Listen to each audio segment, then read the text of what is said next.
Hello mga kabunong-nong! Magluluto ng spaghetti si Mami for today's video. Alam nyo ba guys, ang sarap magluto ng spaghetti ni Mami. Ayan nga po pala yung mga ingredients. Bawang, sibuyas, Nestle cream, keso, spaghetti sauce, hotdog, tapos giniling.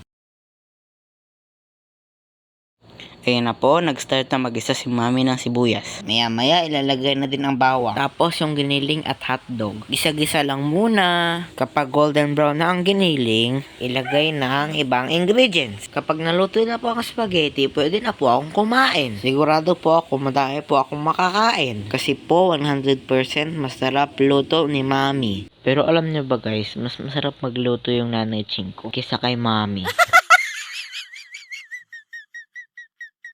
The best ang luto ni nanay. Hindi siya basta-basta matatalo sa lutuan. Shout out nga po pala sa nanay kong maganda. By the way guys, kamusta nga pala yung New Year's nyo?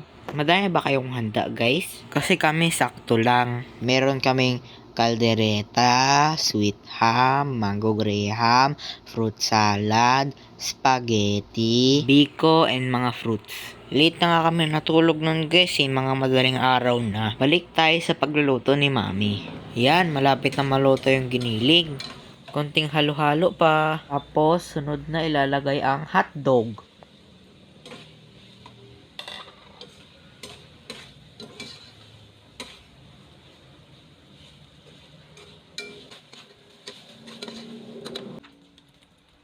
Ilagay na rin ang spaghetti sauce.